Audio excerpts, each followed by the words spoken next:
Hey everybody, welcome back to ChortleCast. I'm one of your hosts, Jake, and with me as always, he's the Stream King, he's the Far Cry guy, he's the man who may cry devil, but more importantly, he is tarnished. Steven, what's up, buddy?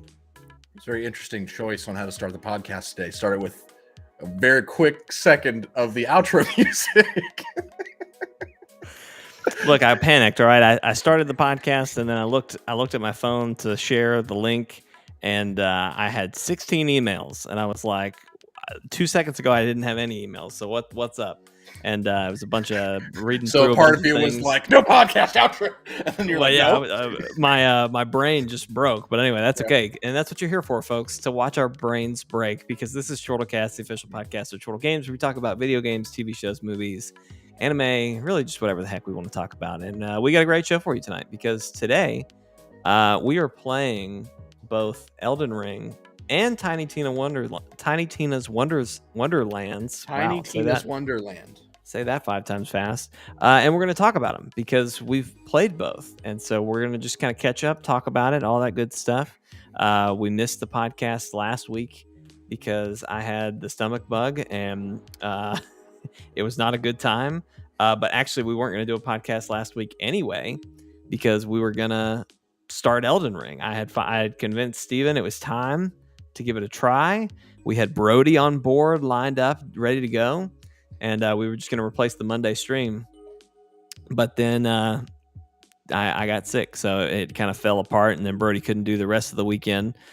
So we did Tiny Tina, and I forgot what else did we play? We played something else. We tried to do the Ascent, didn't work. Then we tried to do something else, didn't work. So we ended up at No Man's Sky and barely did anything because we were just like, I don't know.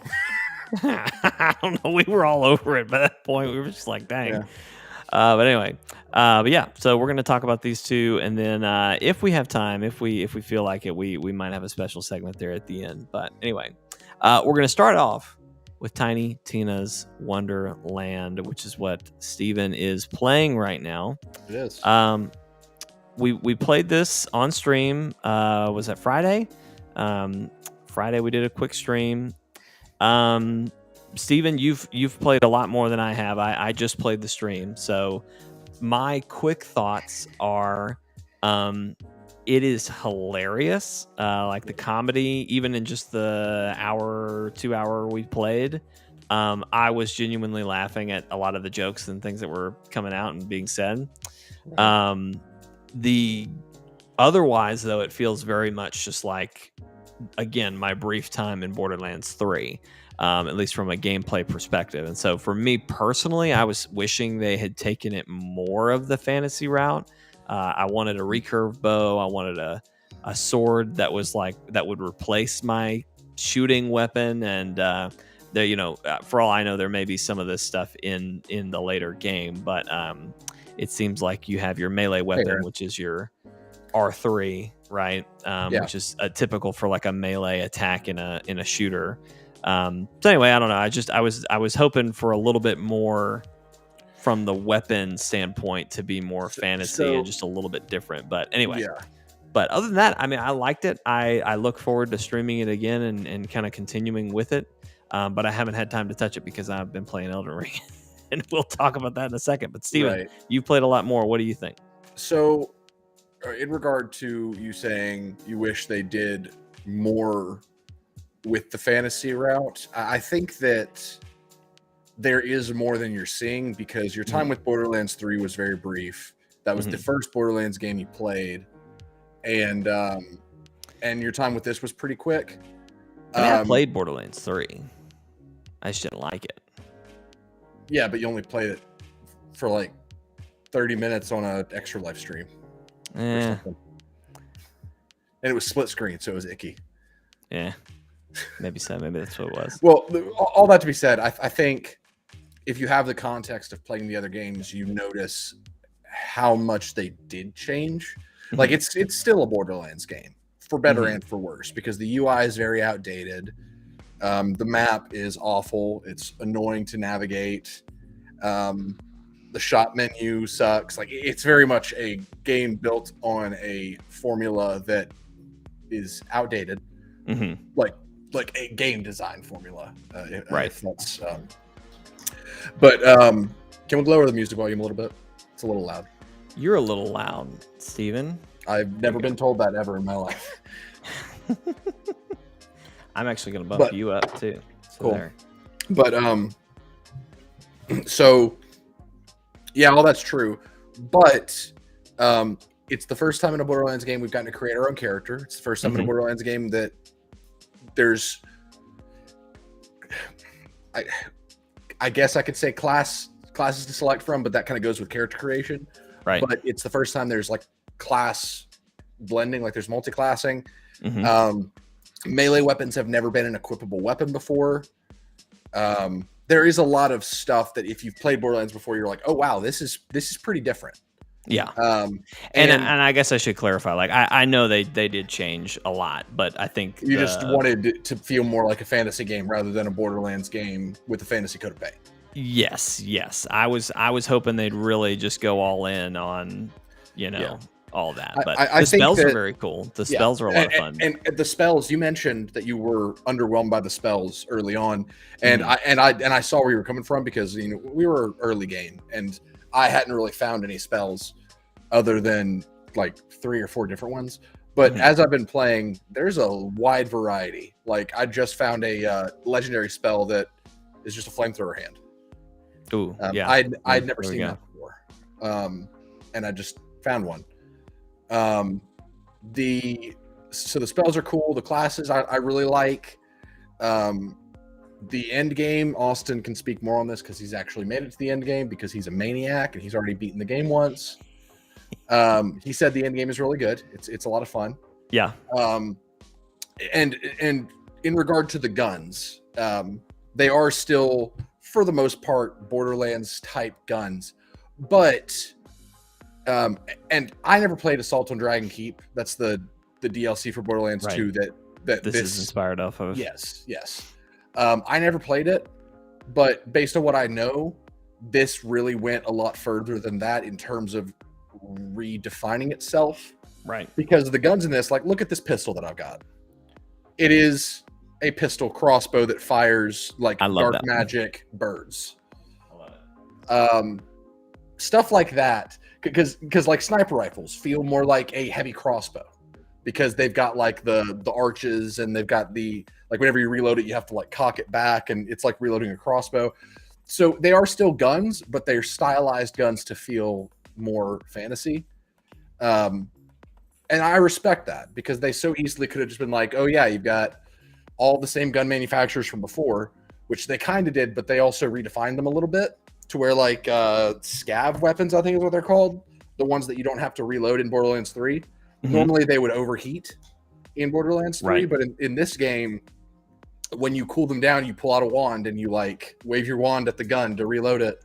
Like there's fun little things like that to where they did put in the work to blend the aesthetic, and it's admirable. They didn't have to do that much, but they did, and so I think that there is like this may be the most I've enjoyed the gameplay of a Borderlands game ever.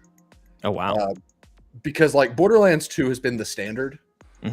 But like it had really good writing that was also really funny and it wasn't super immature. It had great gameplay with great characters, and there were the most in the series in that game. Well, no pre-sequel had as many, but it had 6 characters. Courtney?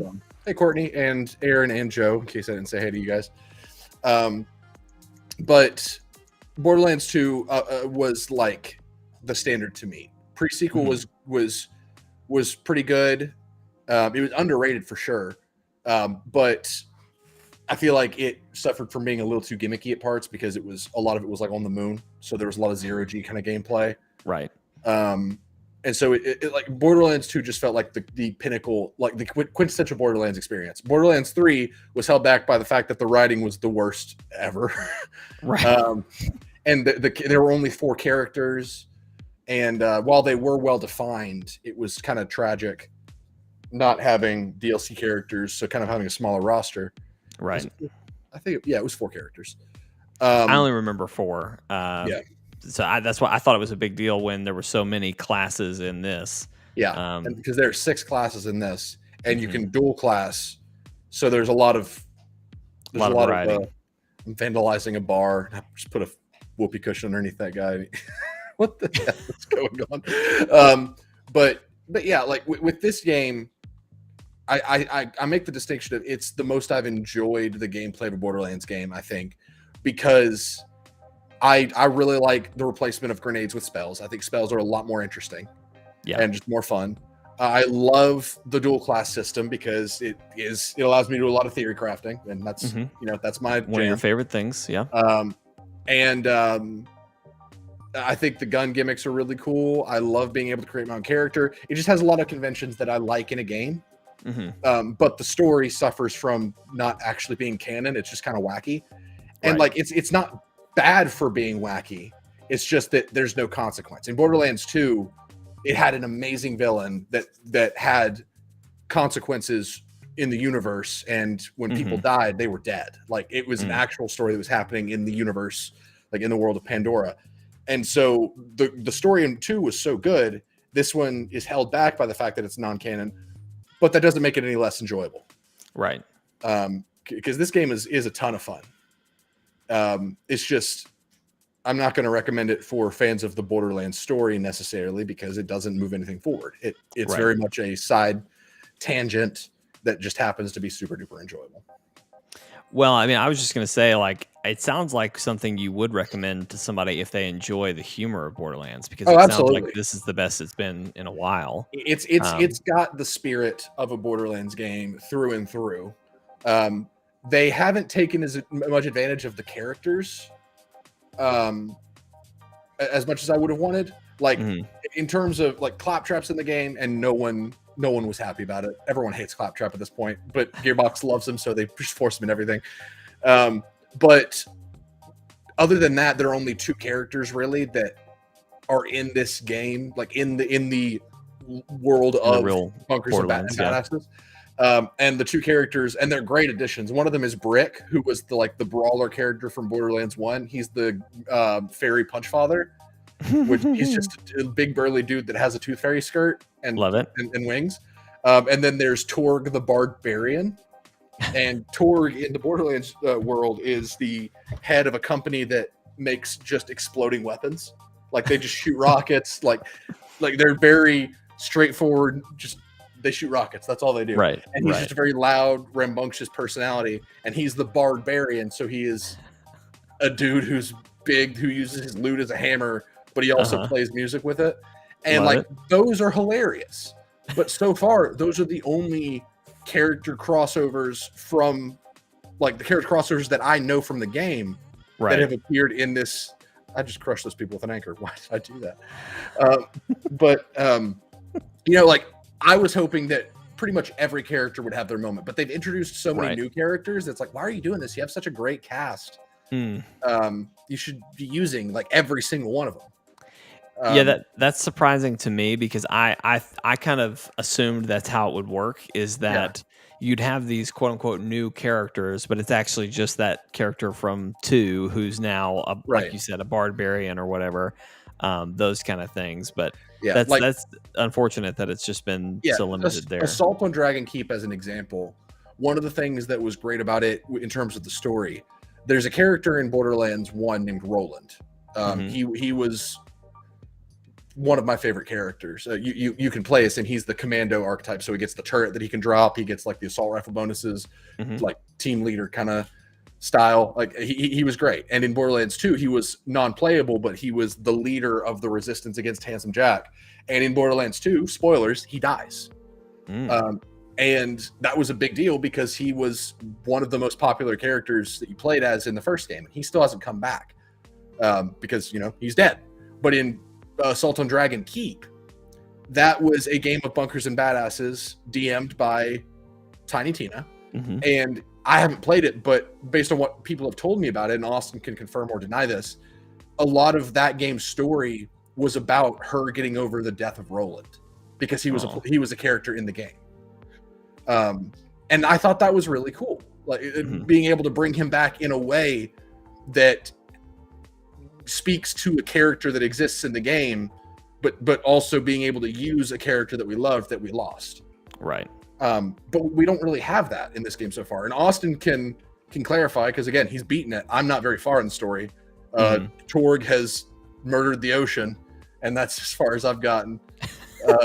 Which, if seriously, watch our live stream when Austin and I played this on Saturday. Possibly the funniest Borderlands moment of all time happens in that stream, where Torg, he's blessing your ship, like your boat, because you're going to go sail over to take on the Dragon Lord, which, by the way, Dragon Lord, voiced by Will Arnett, he's fantastic. Amazing. He's great.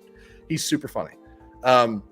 But Torg decides, he's like, no, I'm not blessing this boat. This isn't a blessing. This is a blasting. And he's like, I cast magic missile. And everybody's like, wait, what? And then out of the ocean, you see missile silos pop up all over the ocean. And he just fires these nukes. And I'm just sitting here like, what is going on? And all of the missiles land in the middle of the ocean, and a giant mushroom cloud appears, and a wave comes towards you and smacks you in the face. And when everything clears, the ocean is gone. The ocean is gone. He killed the ocean. There's no more ocean in this game. Like, it's just gone. It's just gone.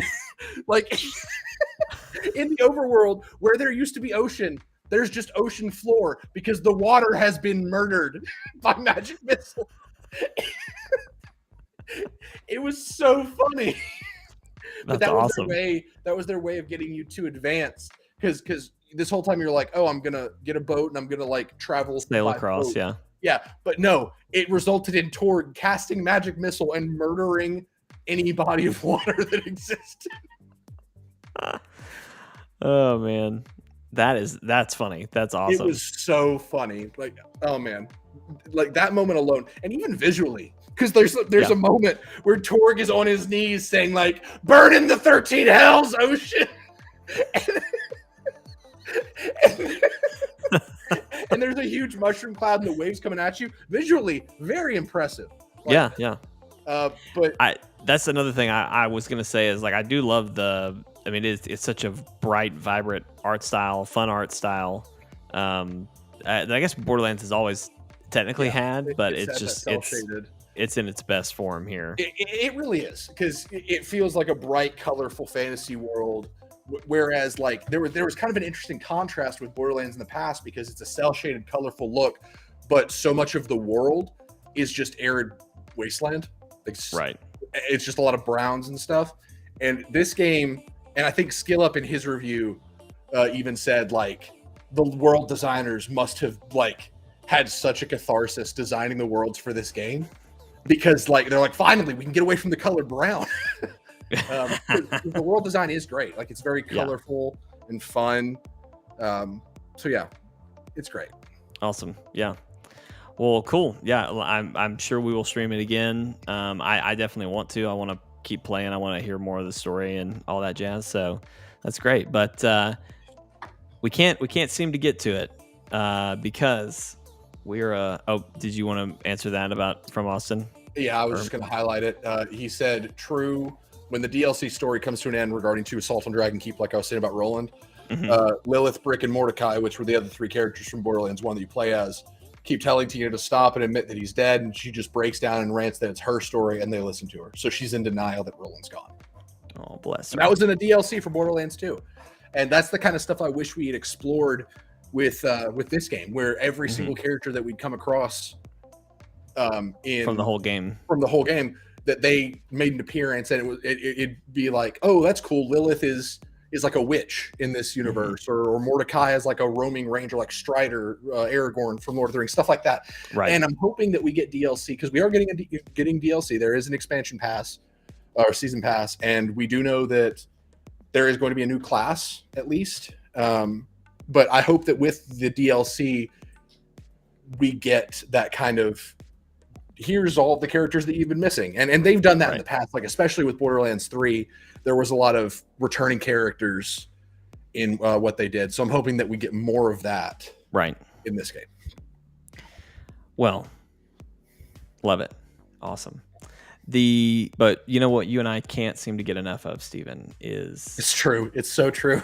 This game right here. And with that, I'm gonna hop over. So I'm gonna let you Steven's have gonna it. transition. Yeah, you do what you got to do. I'm gonna let the people look at my really weird looking sorcerer that I've got. My character looks so much better than yours. Oh, I can't find any armor. That's what I was asking you today about armor. I was like, at this point, I'm just ready to not care about the armor and just go for cosmetics. Don't wear a robe. That's the problem. Like if you replace, well, actually, have you gotten to Roger yet, or Roger? Let's just call him Roger. Yes, and he's not in a wheelchair, but he's stuck to a chair. And by the way, I wanted to make a meme today that was like, I'm looking for Roger. Where is he? And then cut to Pirates of the Caribbean 2, where all there's the men that have like just morphed with Davy Jones's ship, and just be like, here's Roger. He's over there.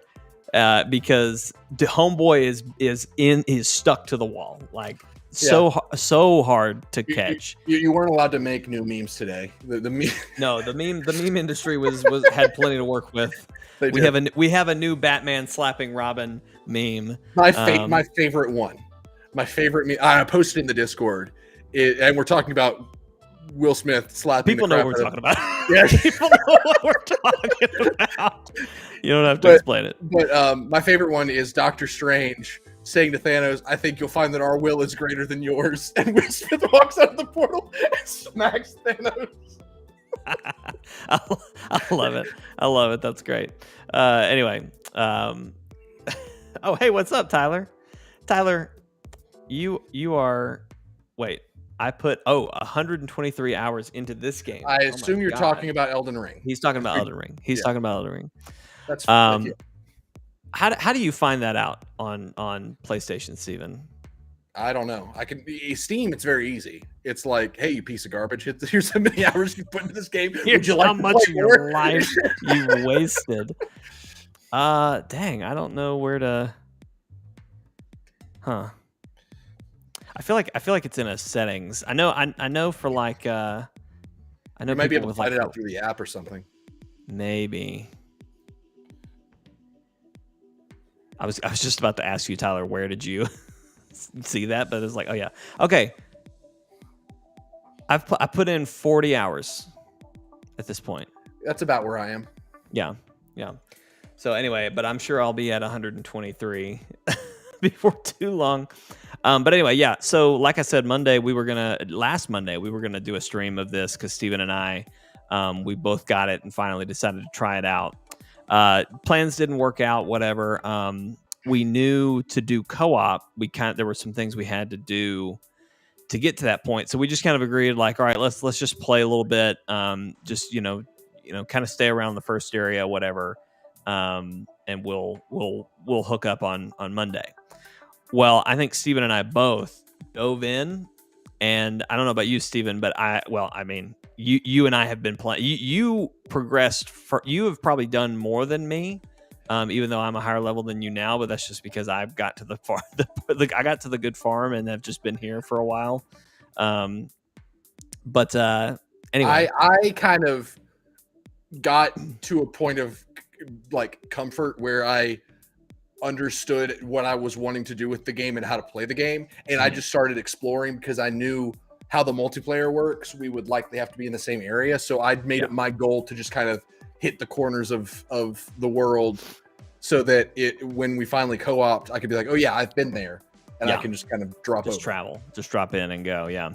That's smart. So, but yeah, so let's just talk about it. So I for a while now, we've been talking about Elden Ring for so long, just as a gaming community, right? Everybody's been super excited about it, and I am not a FromSoft person. Like I have not enjoyed any of those games because I'm a baby gamer. I cannot just take the beating that you have to have or have had to have from those games. And I have been in a distant respect with Souls games. I've always appreciated them for what they are.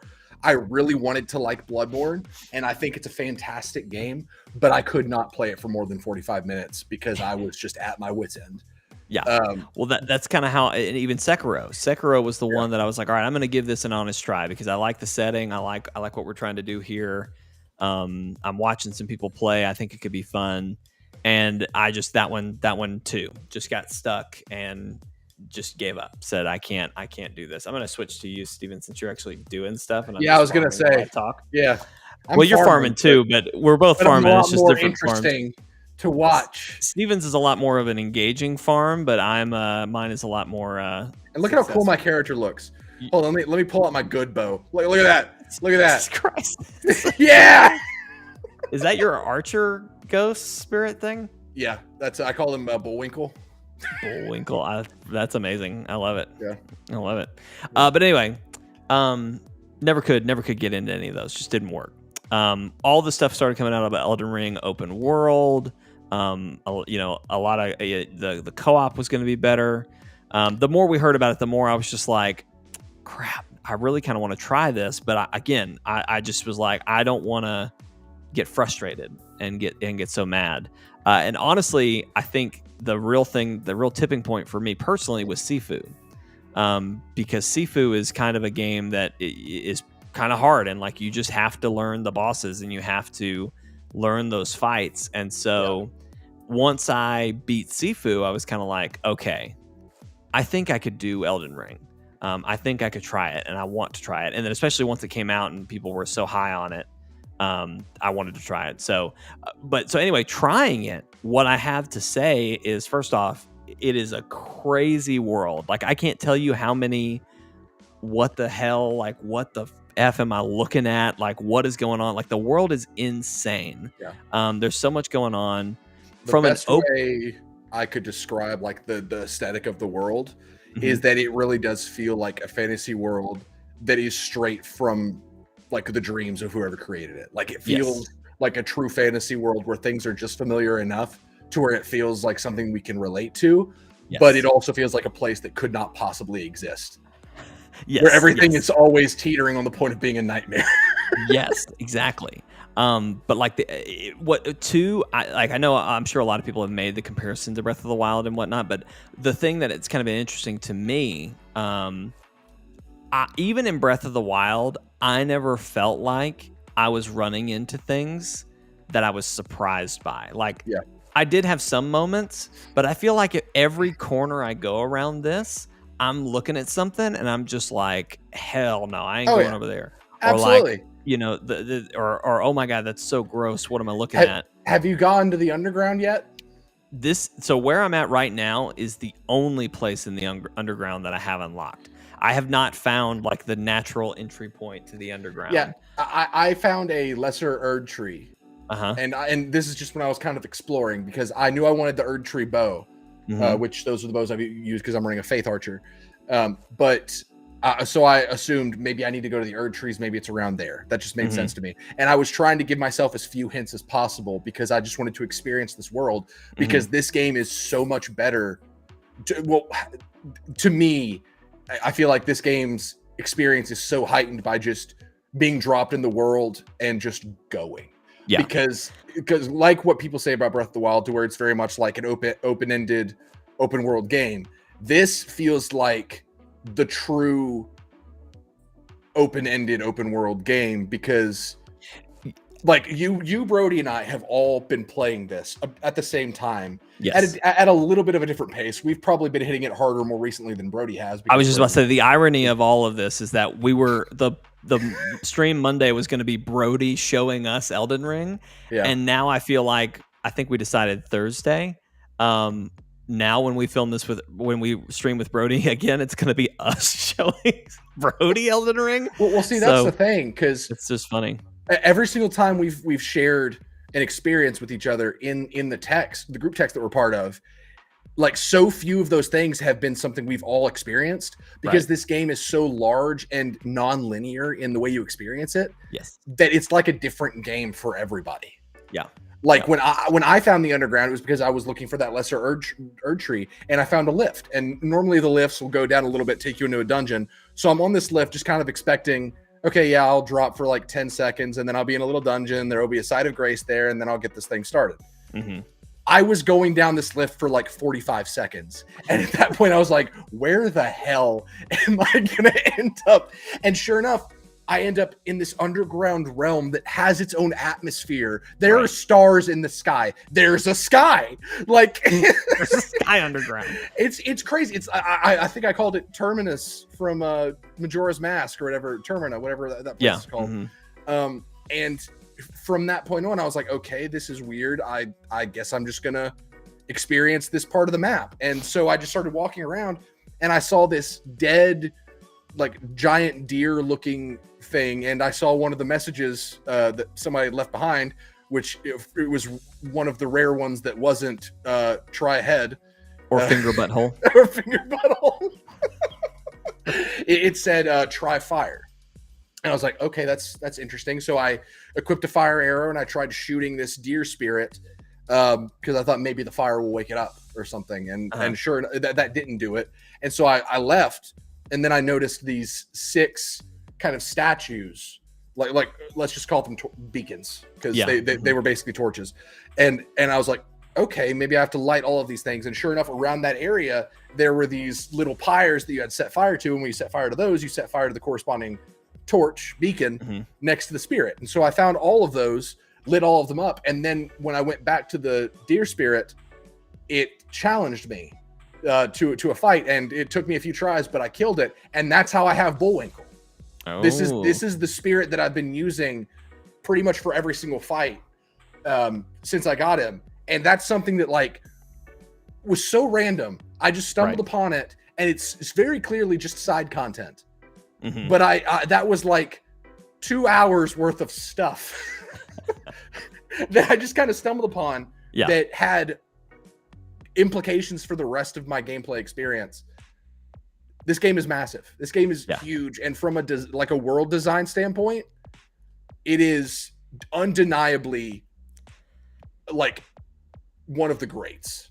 I personally, that's how I feel about it. Like, it has some of the most impressive design in terms of like an RPG experience. Yes. Because there's so much build diversity. There's so much diversity in how you experience the game.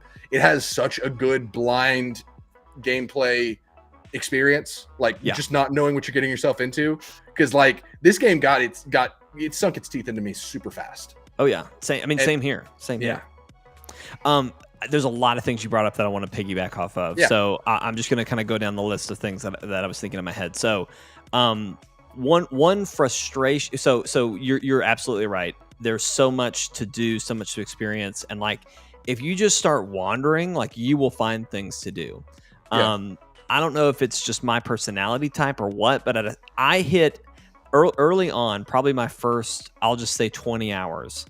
I was totally content with just wandering and like kind of going towards things that I had kind of seen on TikTok, but like didn't know how to get there. So I was kind of like you, just like, I know this is near an Erd tree or whatever. I'm gonna just go see and check that out. There were plenty of things like that I went and did, but after I had a distinct point, and I can't exactly remember where I was. Maybe it was when I was kind of like, okay, I need to just go fight Godfrey. I definitely have had some points where I'm just like, okay, but what am I supposed to be doing? Like, I'm having a great time. I'm just finding stuff, but like, what am I supposed to be working towards? And so I've kind of backed up on that. But one thing I wanted to comment on, this absolutely is like, this, I think, hit the mark for what Breath of the Wild was trying to do. Yeah. As far as a go anywhere, do anything type of world. Because even Breath of the Wild, like you have a quest line and you have a quest log. And while it's pretty loose in its instructions compared to what this game does, it's a step-by-step list of what you need to do. This game, you have grace points, which are like kind of the checkpoints, the things that I've been kind of going back and forth from. But some of them, when you touch them, they'll send like a little golden stream in a direction, and that's all you get. Like that's the only hint of like, hey, there's something important over here that you need to go do. But like beyond that, there's I did notice, I'm gonna double check the map just to make sure I'm not crazy. So there is an indicator on the map in the Fog of War areas. That little symbol right there, that tells you where to find that map piece. Oh yeah, yeah. And But it I'm took me talking. a really long time to figure that Oh, out. I'm so. I wish I had told you that. Yeah, because Yeah. that it shows you that. But like even once you find the map piece, like Yeah, but you can that's it. see That's your you only hint is yeah that you map can piece. see land shapes and stuff. So like that can kind of help you out. But like I'm talking more like quests and like side Right. character quests.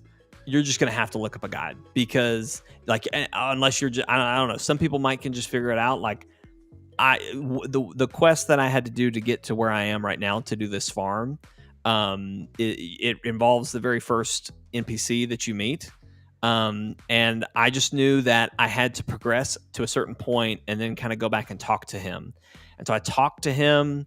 He disappeared. He reappeared somewhere else. I went there, talked to him, and then I kind of had to just fiddle around. Like I kind of went back and forth between giving it a shot and then looking at a guide Yeah. to see what he did. So anyway, it's very freeing, and if you just want to play and explore and experience, you can do that.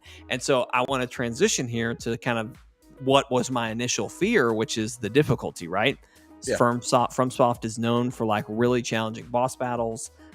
You've probably heard a lot of the names of like bosses from fights already because people just hate some of the boss fights that they're having to go through, like, or they're so tough. You've probably heard Margaret or I call her Margaret, him Margaret. It's Morgott, I think, something like that. Anyway, he's one of the very first like bosses you're supposed to the do. Grafted, is that the same? No, that's Godric. That Godric, the Lord of the Golden or whatever. Anyway, I know what you're talking about. Tough bosses, right? Tough bosses. But what's different, and again, I could totally be wrong here, but what's different in this game is that you hit a wall, just go somewhere else, just wander around. That's definitely being able to say that about any boss. That's definitely something this game has done that no other Souls game has ever done. To where like there is no literal wall, right, in the game, really. Yes. There are plenty of walls, but they're not any that you're going to be stopped by. Like right. You can always just turn around, go a different direction, do some stuff. And then apparently, I didn't know this, but apparently there's you've always been able to level up. But kind of what I've just been fascinated by is just leveling up and just striving to get my points as high as I can, so that I am literally more powerful than I'm either supposed to be or like the boss is expecting me to be or whatever. Yeah. And so like for me, that's like, okay, cool. I've always done this, Pokemon, Kingdom Hearts. Like I know how to level. Like I know how to get stronger to face the challenge ahead. Normally in these games, it's just you've got to get good. You've got to figure out the pattern, and you got to do all Souls. That. Get good came from Souls, exactly. But I've had to still do a little bit of that. Of like I at least have to learn how the boss is going to react to things and what things I need to use. Absolutely. Like for instance, I just fought a boss who was heavily focused on magic. She threw a lot of magic at me. I am playing as a sorcerer, so I am usually using magic as well. So she was not very affected by magic. So I had to learn how to do, how to start using my melee weapons effectively and stuff like that. So you're definitely still learning. But I think it was Girlfriend Reviews put it really, really nicely of like, this game didn't give an easy mode. It just gave you options to play in a way that makes sense for you. Right. So that you can go forward and do it.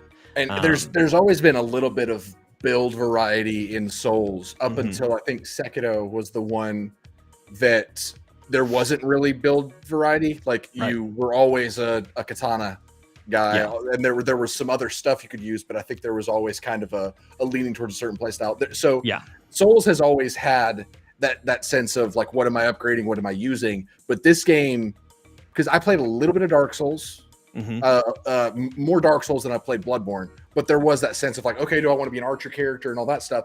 But it was always like, the vibe I always got was, am I going to be an archer character, or am I going to do something that actually works? And in this game, I've made an archer character that sure, there are times when I do need to resort to some of my faith magic, or I need to just switch to my katana and go melee. Yeah. But like my character, I've never felt completely hopeless against a boss. Yeah. And sure, I've had to adapt, but the character I've built feels very viable. Yeah. And I've in the amount of Souls games that I've played in the past, which again, not very much, but I've never felt that, because normally Souls games goes towards a play style that is antithetical to me as a gamer, which is heavy armor, lots of health, up close, hiding behind a shield. That's not usually me. I'm more of a finesse player. I like to do like ranged combat. The methodical aspect I like, but like it just has kind of gone against what I usually play in RPGs. But this game, I feel well equipped to play how I want to play. I was gonna go somewhere off of that, and I can't think of where I was gonna go. It's super fun. There's such variety, and like for me, one of the things that early on was like, okay, yeah, I think I am going to get Elden Ring, was I started to see all the magic. And like that was one of the early things. I was like, oh, there's magic in this game. I was like, maybe I should check this out. And, that was super early into my thinking of getting it. But once I started seeing people's like magic builds, I was just like, yep, nope, I want to do this. And there's just so much variety, and like, there's so many things. Like I didn't realize that there was dragon magic, and like you can spend points from killing dragons to get like dragon based moves and stuff like that. And I don't know, it's just been super fun to find all of those things and explore with like what can I do with that. And based on what I've seen on the amount of spells, I have been very impressed. Because there's just like, I knew there'd be a lot of weapons. But with how many spells and weapons there are, just the sheer amount of variety is crazy. You have spells, right? Then you have incantations.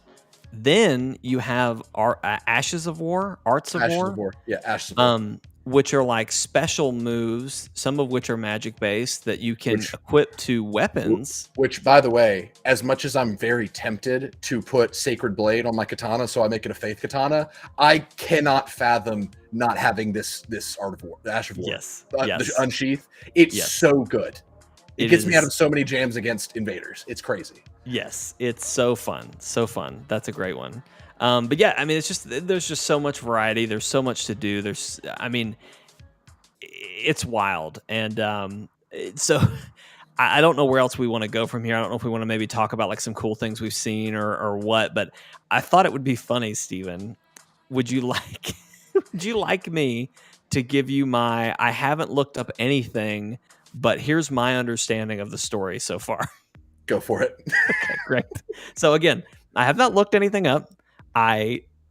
This is straight from God. This is from God's mouth to my ears to your face. What the game has told me, this is what I've understood. Okay. So we are tarnished. Okay. Best I can gather, we're some fools who died. Maybe we have a disease. I'm not sure. But anyway, nobody likes us. Okay. Except for this giant's severed hand that only has 2 fingers left. All right. The fingers. Okay. They for whatever reason thought maybe these tarnished could do some stuff for us. Okay. So they raised us up from the dead and we're being guided by grace. Okay. But there's a problem. We don't have a maiden. And I should probably back up because the game's name, it's Elden Ring, right? Okay. What are we here to do? Well, the Elden Ring, which is the one ring to rule them all, it has shattered. Okay. And it's into a bunch of pieces. And everyone is in chaos. Everything is in disorder, all right? And all these people have pieces of the Elden Ring, and it's corrupt in their minds, Stephen. It's corrupt in their brains, all right?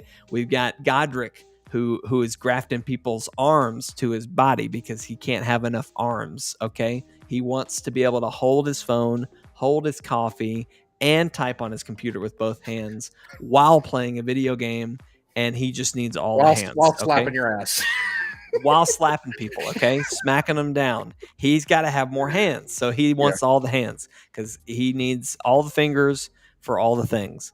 And then there's another lady who just wants to have babies, and she's crippling a bunch of girls to have babies. So that's something that's happening. And did I mention that a giant's hand with two fingers is the one telling us what we're supposed to be doing? Okay. There's a Knights of the Round Table that we're going around. We're the Fellowship, right? We're going around. We're trying to do all this, and that's my best understanding so far. I don't know what's going to happen from That's there. more than I got. Yeah, that's my story. approach. The story is convoluted in so many ways. My approach to this is just like, there is no story. I'm just trapped in purgatory, and I'm trying to make the best of it.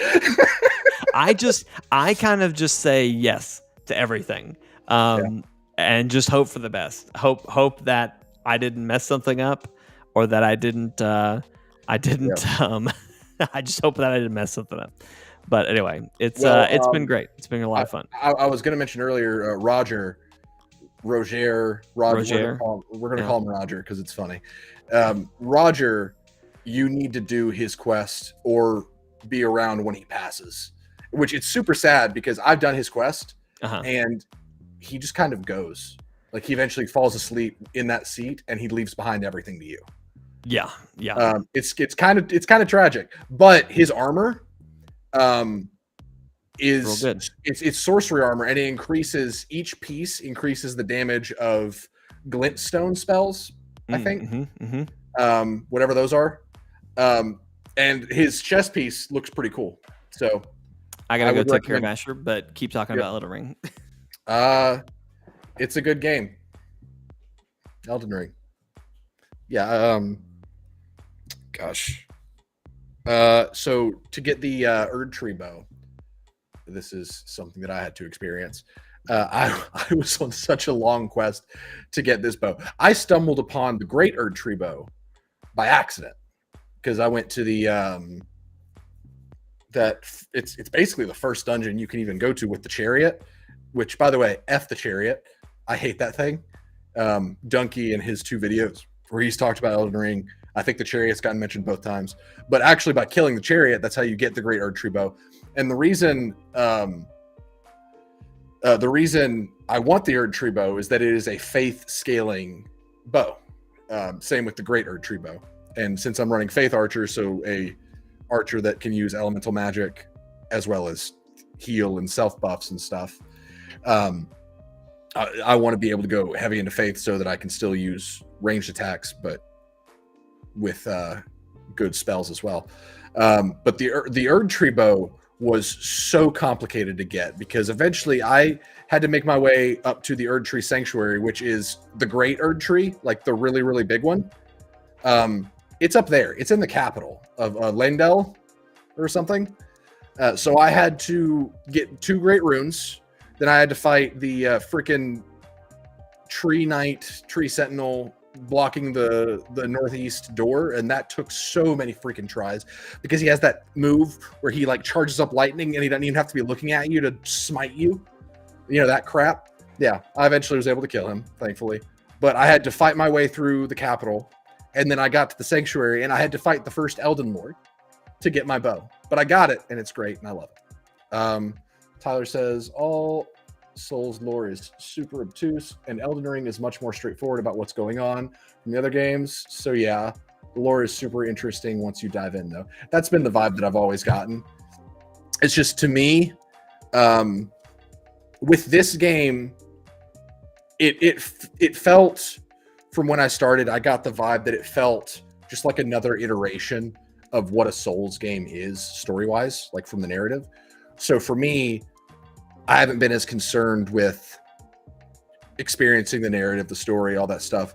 I've been taking it as more of a visual storytelling, just experiencing the world as I go, because the world to me is so much more interesting than the narrative attached to it. To where I haven't really, I've been enthralled enough by just the random things that I'll come across or the random creatures I'll see or the people I'll meet, to where I'm just kind of like not really invested in what's going on, because I feel like even though the lore is different, the story is basically the same. If that makes sense. But I love the world. I think it very much feels like what could only come from what could only be the product of somebody who is creating something they're passionate about. Like you can just tell by the design of this, and I respect that. And I've always respected Souls games, but this is the first time where I've like gotten to respect it firsthand and not just kind of sit back and be like, wow, the creature design in Bloodborne is super cool. Too bad I suck. With this game, it's been great actually being able to be a part of that discussion and getting to firsthand know what people are talking about when they reference Godric the Grafted or one of the other bosses, which has a name that I've forgotten because I've done really bad at remembering their names.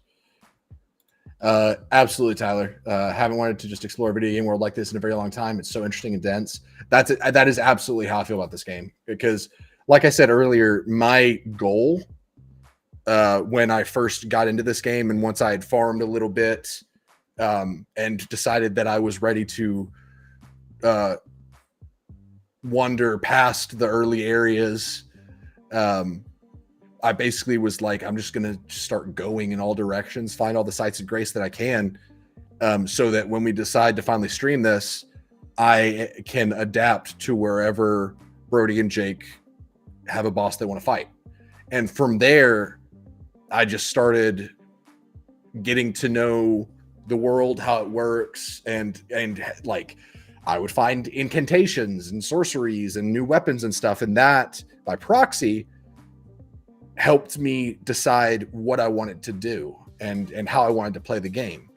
It was very natural, and that's very admirable. Oh gosh. But no, like pretty much what I've been saying about this game when I talk about it with Jake and Brody is that it's been a very long time since I've played a game that I can say I legitimately don't have many criticisms that aren't just preference based. Not to say this game is perfect, because there are some choices that, while they can be argued to be stylistic choices, like the way they do co-op, I hate it, but I understand why it does it the way it does. But I would prefer if co-op was a lot more accessible and less confusing. But I understand why it is, but still. But for the most part, this game feels like it understands.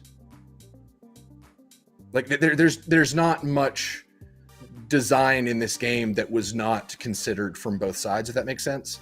Like they knew that the co-op was going to be gimmicky and a little complicated, but that kind of goes along with the design of the game because they wanted co-op to feel like a big deal or like a reprieve. Like if you find, oh, I can summon allies to help me with this fight. They wanted that to be a reprieve from having to solo bosses or solo areas or whatever. Like they wanted it to enhance kind of the feelings of dread and the feelings of triumph as well. It just feels like every design choice made was intentional, and that there wasn't anything in here that they just didn't consider. Like this game feels very methodically designed and made with a lot of intentionality behind it, and you can't really criticize that. Because, like, you can criticize negligence. Like, when Borderlands, like Tiny Tina, for example, we talked earlier about how the UI sucks, and the PC version especially suffers because it very much feels like a console game. And so you can criticize Tiny Tina for the negligence of not updating its UI. It's contrast. Don't worry. This is still Elden Ring. But you can criticize Tiny Tina for that. But when Elden Ring, when you criticize something, but the criticism you're making is an intentional stylistic choice, it's harder to criticize that because they designed it a specific way to where it enhances what they felt like they were going for. And it's hard to get mad at that because when they have a vision and they're seeing it through, do you criticize that? Right. Like you have the freedom to do that, but it feels less like, oh, those guys, like, you know, because it's easy to get mad at. They're doing what they set out to do. Exactly. It's not like they left out something or didn't Right. want to put the budget into that. Like everything they did in this game, they did it very intentionally. Right. And again, there's just so much in the game. Like Tyler saying he's done 123 hours. That doesn't surprise me. I totally expect to put 100 or more hours into it before it's all said and done. Yeah.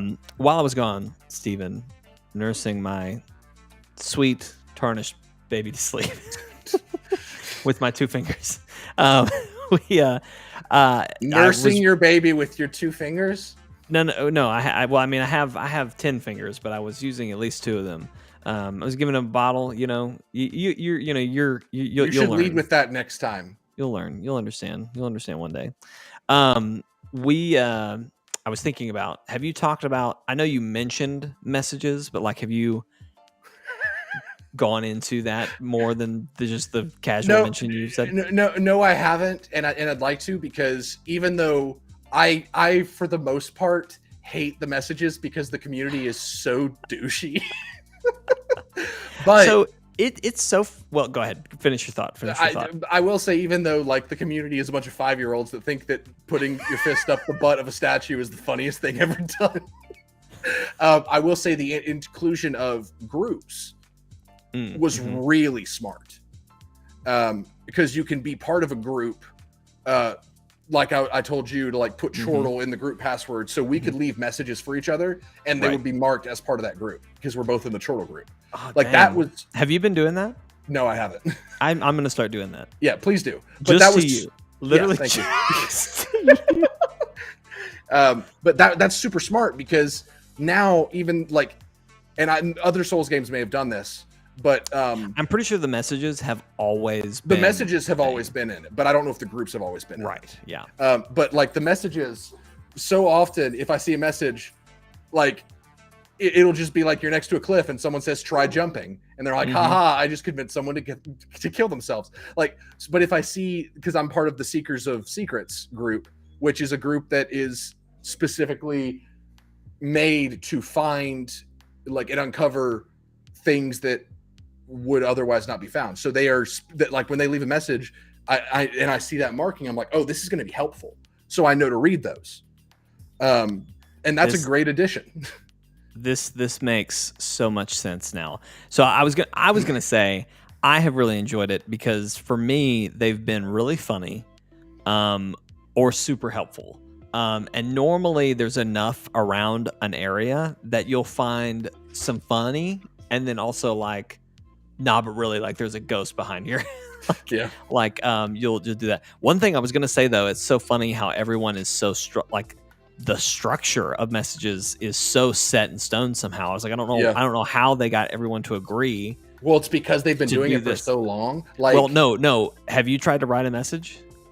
Well, I know that it's like predetermined words, right? It is predetermined words. Yes. Yeah. I just went to put a message here to be like, Steven, this is the best farm. And then I can't do that. Like, so but the community would interpret that as "behold, great coin purse" or something like that. Yes, exactly. That's what you would. That's what I would have to put. Right, and people would know what I'm saying. But anyway. But I remember even in Dark Souls 1, an old friend of mine who was super into Dark Souls, and like all of my knowledge of the franchise comes from what he would tell me about. Like, there was an NPC in the first one who was let's just say well endowed in the chest region, and like one of his favorite messages that he saw was he was walking to where he would meet her, and she's like a giant spirit or something, and he saw a message that said "great chest ahead." Wow. So like that has been around in the community ever since the first game, where there's an understanding of like there's like an old English style of writing messages in a Souls game, and it's so funny. Like try head is right. Look at me, I'm giving oral sex to a sitting skeleton. One of my favorites is try rump. Whenever there's like that is everywhere. An enemy that's like laid over, and like their butt is the only thing you can see, and it's like try rump, which is such a funny, like, how is that what we worded? Like, I don't get it. Right. Is there anything else you want to talk about with Elden Ring specifically? Because if not, what I was going to suggest is, would you like to fight that big boss that's at the bestiary?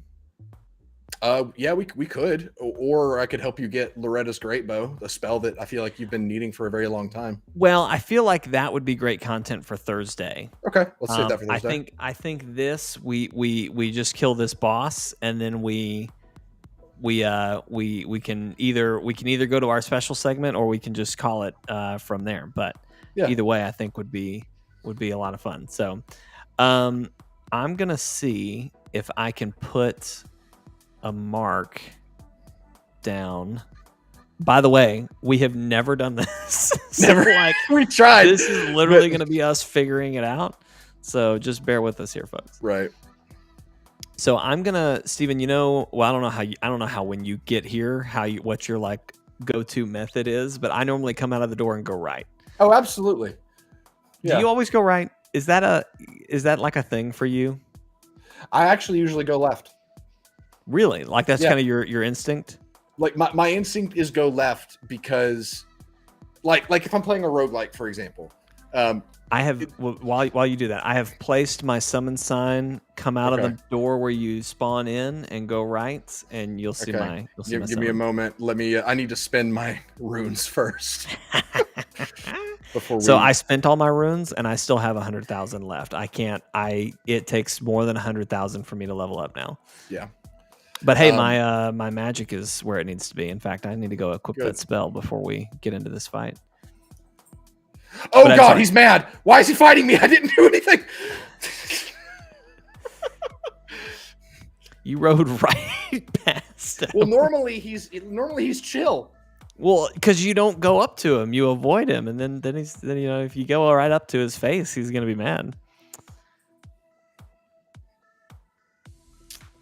Steven, come on, okay. Big dog, come on. All right, gonna equip my great golden arrows. And then I've got my golden arrows. I have somehow managed to have the equipment load to where I can be medium, but I have the Erd Tree bow and the great Erd Tree bow and the katana and my my incantation thing. I don't know how I did it. I love it. Tyler said his main hero is 200. That is insane. It's 500k to level up. So I am level 149 now, and it takes 150,000 runes, give or take. So where is your thing? So you're at that point of grace. Here. I'm gonna switch to me. You watch me. All right, I'm right here. Yeah. We're going out the door. Yeah. We're hanging a right. Yep. It's right there. Right there. As gold as God's green apple. Huh. You know what I'm saying? Is it not there for you? It's not there for me. Is there a summoning pool statue in here? Maybe. Do I need the summoning pool statue? I don't know. Tyler, help. Tyler, help. Is there one in that building? I don't think there is. I didn't see one. Come to think of it, why am I coming to your world? Wait, no, you'd be coming to my world. That's right. That was me coming to my. I mean, if you want to put it down and I'll come to yours, I don't care. No. You're coming to mine. We're gonna kill this thing in my world, not yours. Okay, I mean, we could do both. I don't know why. You need to find. Oh, yeah. You got to use the remedy, Steven, to see the. I did. Seal. I just used another one.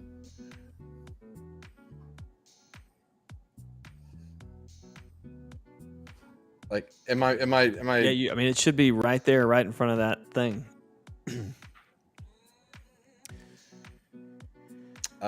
Use the side of grace and then draw it again. Maybe, I don't know. Let me. If you leave a second sign, the older one will do. This will appear in others' worlds. The golden effigy. Send cooperative summon signs to nearby player summoning pool.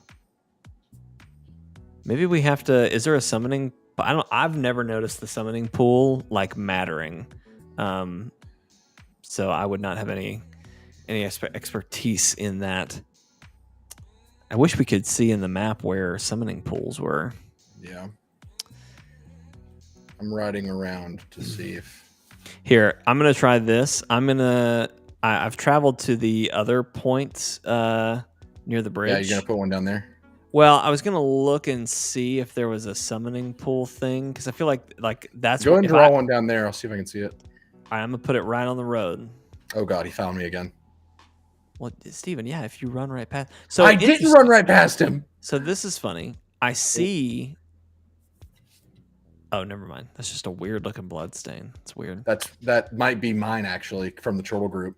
I bet it is. Oh, did you die? Did you die down here some time? Yeah, because these imps have this move where they just can suddenly jump at you and insta kill you. No. What did he do? Uh-oh. Oh, did he chew the cushion again? Hey, my sausage ball. Flynn. He ate Anna's sausage ball. Oh, Flynn, come on. You don't eat a woman's sausage ball. Tyler, I am. You don't have any. That's why he wants to eat them because he wants to know what it's like to have balls. He wants to feel the tender touch again. Tyler, I'm level 149. Steven, what are you? You're probably 80. See, I'm not cheating, so I'm level 89. I'm not cheating. You're farming just like I am. Your farm is so dumb. It's so dumb. Okay, where's your thing? So, I mean, you go to that point of grace, it should be right there on the road. On the road? Yeah, actually just above your personal bloodstain, if you can see that. I can't see my own bloodstains. I can't see my own blood. Let me see if I need to use this thing again.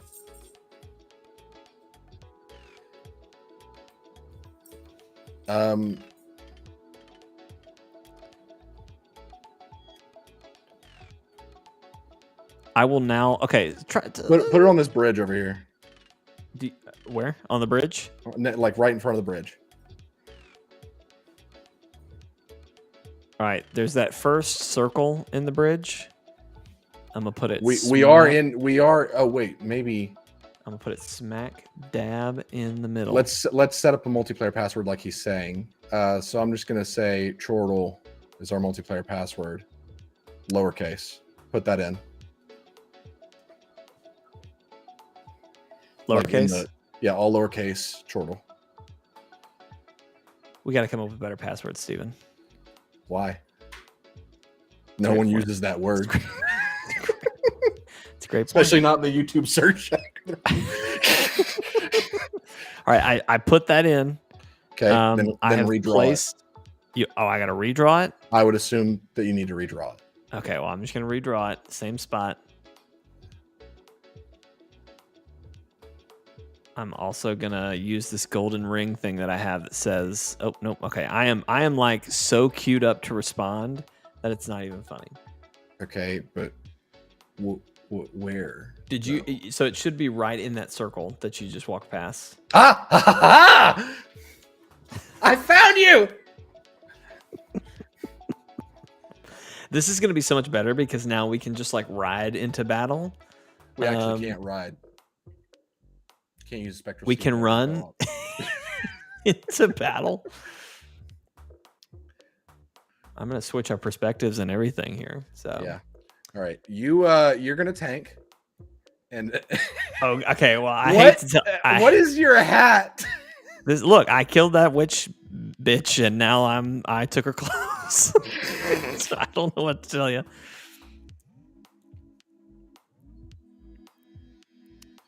So if things go south, are we going to run into the building and just hide? I kind of feel like if things go south, we're just going to die. No. I was really hoping you would take him out before he Hold on, let me see if I can heal you because I've got a heal spell. Oh, well, sorry. Okay. Actually, oh, dang. It limits like my gear when I come in here. How so? I only have one potion and two magic potions, so I'm really gonna have to. I'm gonna backstab this guy. I can't summon things either. That's sad. Yeah, I figured we couldn't.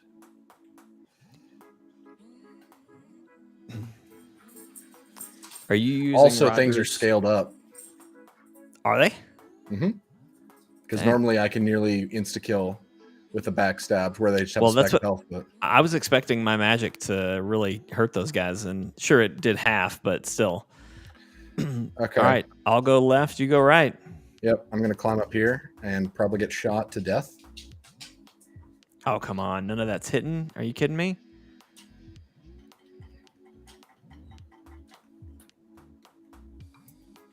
Woo. Oh gosh. I was about to say, I love how I ended up tanking for you anyway. Woo! Whoa, Steven. I'm gonna switch to my little bow I'm going to switch to my little bow. because I need to be able to move. Yeah, this is not going as well as I thought it would. Oh, this is going about how I expected. I thought we'd do all right. Literally all of my magic that I've thrown at him has missed. Go hide in the building then. He'll be stuck at the door. That'll if. Woo! Woo! I think. Oh man, Yeah, I'm he is alive. Oh, did he not? Oh, okay, cool. Yeah, But run into the bestiary. I am one hit away. I'll run in there. I kind of fell off the area, so give me a second here. Oh, come on. This is where I need torrent. All right, it's going to take me a minute, but I'll get back there. Also, I'm really upset that magic spell that I had to get 52 intelligence in, still not great. Not great. I bet you the rock sling is still better. And he got me. Did not take long.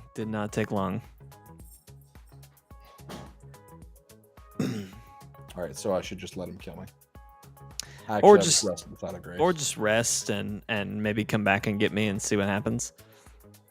Just put your sign up outside the bestiary so that we can hide in the bestiary this time. Because if we hide in the bestiary, we only have to dodge one attack, and it's the sonic wave thing that he does. Sounds good to me.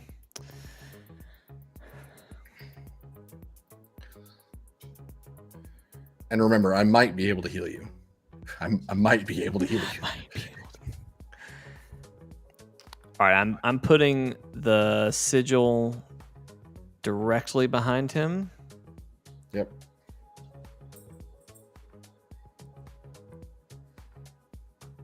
And by all means, you should be able to summon me. I don't see it yet. No, you're too close. Yeah. There it is. There it is. I was about to say it should be like right there. That's wild. I don't know what we did right. It was the multiplayer password. Gotcha. Since we've got such a level gap. Sorry. Yeah, that's what your stupid farming does. All right. Jesus. What? When I spawned in, he was not there. Oh. So I was like, where is he? All right. I'm going to just look at that. Just look at this bow. I love this bow so much. It's so cool. It is pretty cool. It is pretty cool. All right, I'm going to hit him. Wait for him to line up at the door. That missed. How did that miss? He's weird, man. I don't know. Am I going to mess you up if I'm a little bit closer? I don't think so. Okay. Oh my gosh. My heart weeps every time I miss with this bow. Yep. That's the attack.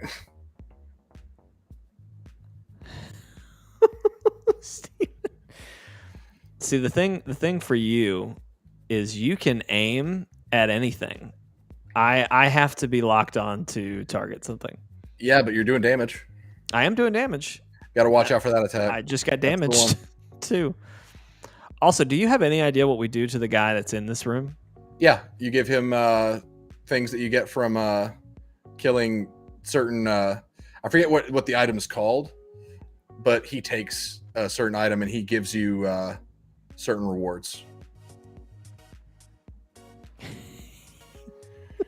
You give him a certain item. You can hide behind these columns by crouching, and he can't hit you. I just did that. Yeah, I just did that on one.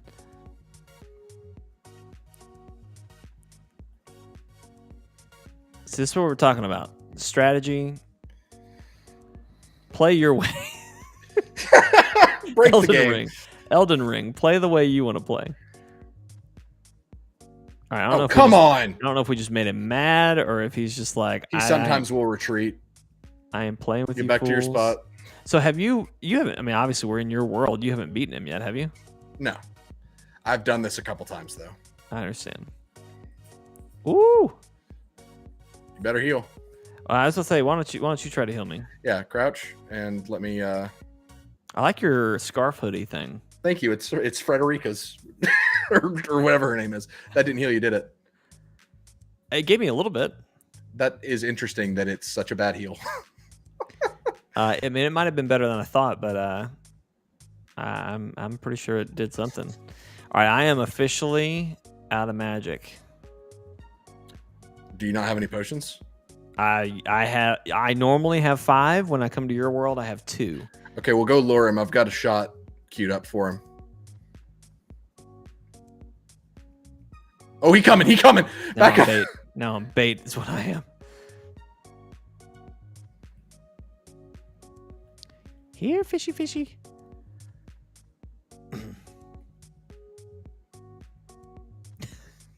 I'm poking with my What's needle. your what do you do when you don't have any magic? Like what's your fighting style? That's it. I'm done.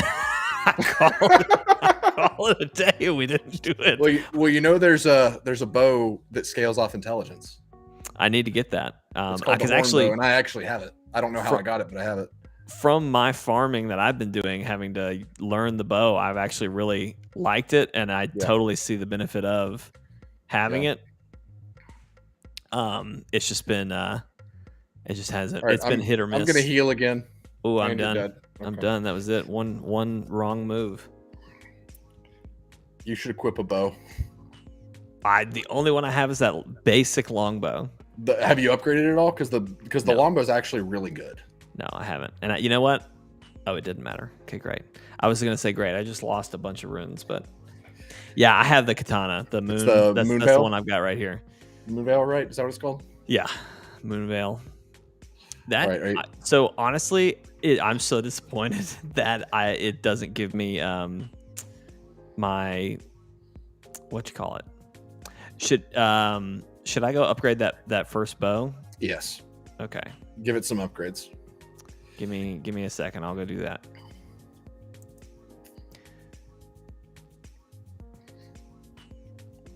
I need to get this magic bow you're talking about. That would be. It's called the horn bow. I'm looking at it right now. It scales mostly off of dex. It's got an E dex or a D dex, but E intelligence and strength. What are the requirements? What are the requirements for it? 10, 14, 12 strength, dex, intelligence. So you meet all those requirements easily. Oh yeah. And there is a great horn bow, so you can get a great bow version of the horn bow as well. Interesting. Okay. Well, let's see if I can strengthen this bow. Oh, I do have the Golem great bow, but I need more strength to use it. Yeah, great. The Erdtree great bow I think has a strength requirement of 20, and so that's why my strength is 20. Steven, I could level up this item once. How many smithing stones do you have? I mean, I don't know, but it's See, early on I farmed the troll at the gate front. That was my first farm because he was 1,000 per kill, but also the soldiers around him dropped smithing stones on occasion. And so I knew I would need those. So that's why I farmed there for a bit. Interesting. Yeah, it looks like I just need a regular smithing stone. Let me see if the twins have one. I don't think if they do, I haven't bought them. You know me, Steven. I pick a weapon and stick with it, and I use all of my upgrading. Well, you know you can change any weapon that can take an Ash of War. You can change them to scale off intelligence. Because when you apply a magic Ash of War to a weapon, they become a magic weapon. Did not know that. That's like for example, let me show you on my gameplay, and that's what I was saying earlier. I've been very tempted to put Sacred Blade on my Uchikatana, right? But let's look at it. If I put Sacred on it, it becomes a Sacred Uchikatana, and then it goes from scaling off of strength and dex primarily to scaling off of primarily faith. And its unsheathed becomes Sacred Blade. Hmm. So If you have a weapon that you really like, but you're like, man, this doesn't hit as much as I want it to, then just put like over here, I've got Glintstone Pebble, Glintblade Phalanx. Yeah, I have those too. Yeah, those will make it scale off of intelligence. Interesting. I had no idea about that would affect the scaling, so that's crazy. All right, I leveled it up once. I ain't got no more smithing stones available to me. Okay. But worst case, I can just distract him and shoot him a little bit. How many arrows you got? Oh, Steven. Did you stock up? Steven, I got plenty of arrows. Arrows are not going to be the problem. Arrows are not going to be the problem. I'm going to have 99 arrows, all right? And if I have to respawn, I won't have to go anywhere. I'll have plenty more arrows. Pro tip, don't know if it's worked this way for you, but it definitely has seemed to be this way for me. You will almost always do more damage if you're manually aiming rather than locked on. Oh, yeah. Absolutely. That makes sense. Well, that's what I wish. I wish Magic would let you manually lock on things. Yeah. Let me know when you've placed your thing again. It's placed. I'm standing right on top of it in my world. Do you have different arrow types? So that's what I was going to say is like I have an almost unlimited amount of the most basic arrow you can come up with. Just regular arrow? Yeah, just regular That's arrow. not the most basic arrow you can come up with. The ones you craft are actually worse. Oh, okay, great. That's good to know. But if you can craft or buy other arrows, you actually, because you have two arrow types that you can use. Like R1 is your first arrow type, R2 is your second arrow type, and you don't have to like switch between them. It's like firing a different fire type, like ammo type. Right. Yeah. So that's why my two are my great arrows and my regular arrows, because I've got two bows equipped. But if you have two arrow types that work with a regular bow, then you can just do that. Switch between R1 and R2, and that's two separate pools. Don't shoot them yet. Oh, okay. No. It didn't hit, so there you go. How did that miss? All right, get ready. I can't see for your stupid sleeve. I can't see through your sleeve. Oh, man. Take cover. Come on. Freaking. Oh, I wonder if my lightning would hit. No, because I should be doing magic with the staff because I'm. Do we know what this guy's resistances are at all? I do not know.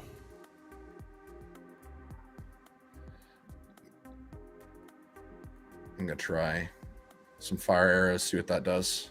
He seems to take a lot of damage from your sorcery. My sorcery is very powerful. Woo! Yeah, that just hit for almost 1,000. Yeah, I saw that. But that's also like the greatest glintstone comet spell that I know of. I'm gonna see if I can hit him with Hone Bolt from that distance.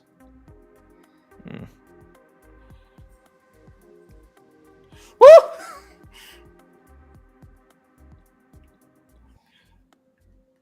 What? He get you? Yeah, he got me through the wall. Oh, stupid. Damn. Oh, we'll get this guy. We'll get this guy. We'll get this guy. We got it.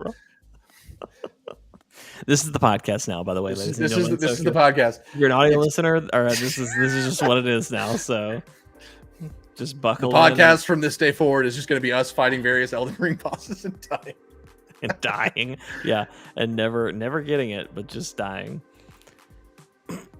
Yeah, I'm gonna have to really rethink how I come into your matches, because I usually summon my wolves. I've got my wolves as scaled up as I can get them. I don't know what I'm missing to help get them further along. I'm looking for your mark, and I'm not seeing it. The same. I wonder if I have to use the thing again. Wow, it goes away when you die, and it's consumable. But you should get it back. You should get it back. Do you not get it back? I don't know. I've got like 10. I bought a ton when I knew that was going to be a requirement. Hey, Flan. All right, let me know when you're ready, because I've got a Zeus lightning bolt ready for this guy. Oh, we gonna Zeus it up? Let's Zeus it up. Let's Zeus it up, baby. I'm all juiced up and jazzed for this. The problem with this is it's such a short range. Here, let's hit them both at the same time. Are you ready? Yep, you call it. All right, 3, 2, 1. Oh wow, that was not good. okay. Next time I'm throwing rocks, and you can do that. Jeez, guy. He kill you, or you just hurt No, him? he just hit me really hard in the face. I'm trying to get my lock. I see what you're talking about. That seems to be a theme today. Getting hit Come on. really hard in the face. As I just got hit in the face. Yeah, see, magic is hard in this Hone position. bolt's hitting him. Is it? Okay, I've got that. I'd have to re-equip it. Oh God, what's this? Holy shit! Have you not seen that before? No, I have not seen that before. Oh. Okay, that's Right, that's I died. That's really cool. I didn't realize that with Hone Bolt, you only have to like incant it once, and then you can just keep tapping it, and you just keep dropping lightning. Oh, really? I died, by the way. I don't know if I said Yeah, that. I'm going to the site. No, don't gesture. I hate that gestures are tied to where your controller is placed, because like my controller's sideways, and I press triangle, and then I'm like, "You're the man." See, I can't get mine to do that. It's crazy. I hate it. All right, let me flip out some magic here. I wish I had, I don't wish I had, because I've been meaning to pump a lot into this, but I need to pump up some faith. That's what I need to next podcast, when I just farm for an hour and get 2 million runes. I'm gonna just dump it all into faith. Yeah, faith and mind. Those are the things I need. Yeah, those are going to be my two primary things as well. All right, I'm scribbling with my finger. All right, it's there. It's ready for you.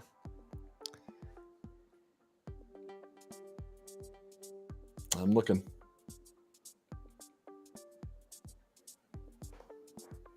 How much was your honed bolt hitting for? Not a lot, but it was able to hit him through the door, kind of. Like if you go up to those first columns and start dropping it, I was able to hit him for like maybe 150. Gotcha.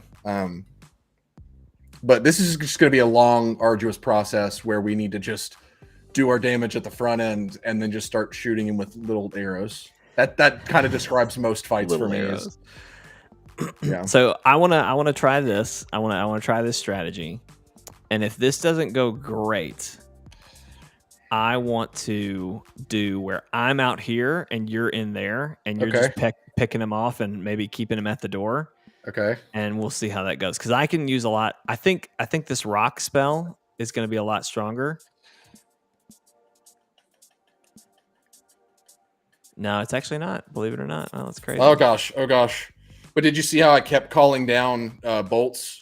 Yeah. That's if you use it once, you just keep tapping it. Kind of like the I don't know if you know this, you probably do, but the potions, once you do the animation to drink it, if you press it again, you'll drink another one immediately. So you don't have to like do the full bringing the thing to your mouth, drink it thing like a second time.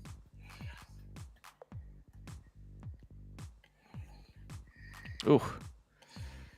So you're crouched at that column. Okay, yeah, I got a lock on him. So let's see. Oh, yeah, he can't hit you if you're crouched.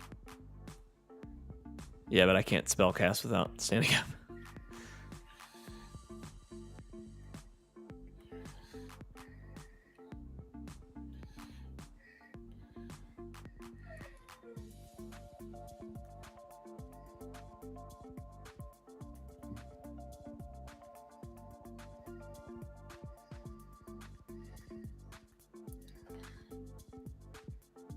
Ooh, ow. I'm good. I like all your arrows that are sticking out of his head. Yeah. My favorite is when I've got Bullwinkle. He his arrows are like literal like glowing spears, and they stick out of the enemy, so you always know where the enemy is because they've got Bullwinkle spears. I love that you call him Bullwinkle. I don't know why I call him Bullwinkle. He just looked kind of like a big moose, so I call him Bullwinkle. No, it totally makes sense. And you were talking about names earlier, and you got to be careful because there are so many similar names in this game. It's ridiculous. Yeah. Watch out. Like I was actually I was looking at a TikTok that listed like 10 names in this game, that all of them were were the same. It was just the same name over and over.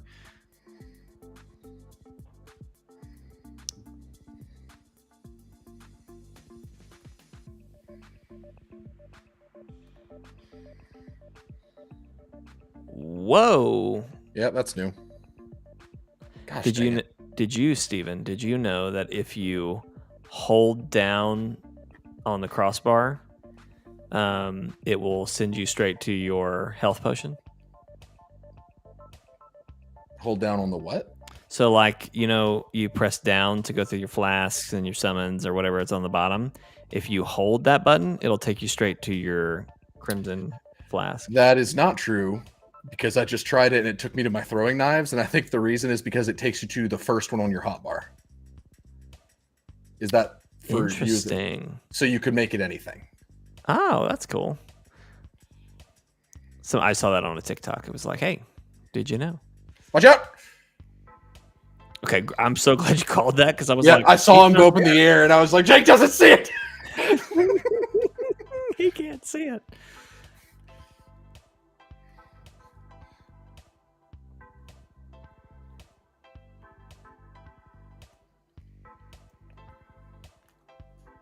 I'm very disappointed in the damage I'm doing. He must have a lot of holy resist. Yeah, I'm kind of thinking something like that might be playing a factor. Because I'm only dealing 47 per arrow. Even with yours? Yeah, my golden arrows on my Erd Tree bow. Not my great bow. I didn't use that because I realized pretty quick that that's going to be a waste of money. Dang, he got me. I'm gone. All right, what do you think? Try that again, or let's try one more time. I want to try where I stay outside and you stay here. Okay. And let's see if you can pull aggro enough that I can. I doubt it, but I will do my best. Let's just see if we can just trade aggro back and forth and see.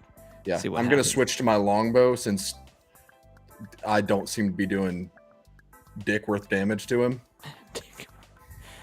Dick worth damage. Oh man, I don't have any regular arrows. How did I manage that? Hold on, let me go buy some more. I need to stock up anyway. So Steven is way too good for those now. Well, it's because I've been farming to stock up on all my arrow types, and like if I've got the Erd Tree bow, there's very little point in using regular arrows because it's the golden arrows are just better. But whatever. Unless you're fighting something that looks like he's straight from the depths of hell, but he's actually blessed for some reason. Yeah, I was gonna say you would think. Maybe he's been blessed to protect the guy that's in this bestiary place that we're in. Even he though looks like he's up to some stuff. What was it you said during the dumb video game titles? Baby Bear's up to some shit. Baby Bear's up to some shit. Great quote. Great quote to pull out. For some reason, whenever I return to a site of grace, I have a little bit of every status effect on me. That's weird. Yeah, I don't know why. It's got to be something you got equipped or owned or something. I don't know. I'm summoning you. You've been summoned. Summon me to another world. So let's hit them both from behind again, and then I will just go one direction. I'll probably go right, and I will just back up. Hope for the best. I'm hitting him. Sorry. Oh yeah, it seems to be much better in damage already.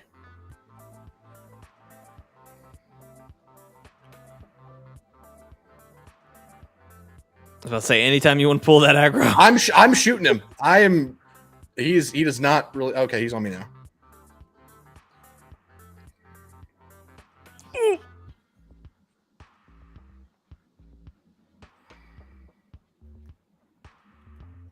Jesus, he just launched himself towards that door. Yep.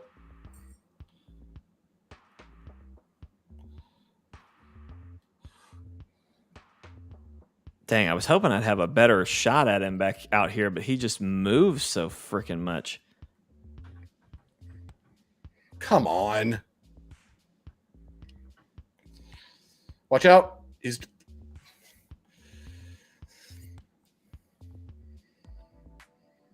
Jeez, he just destroyed the world out here. I'm good. Oh my god.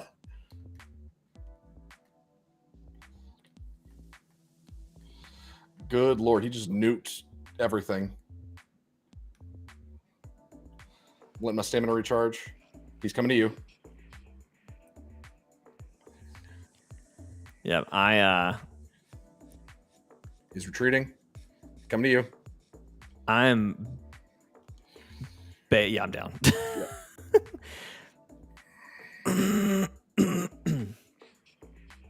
Yeah, that's crazy. I don't have the endurance to take him out.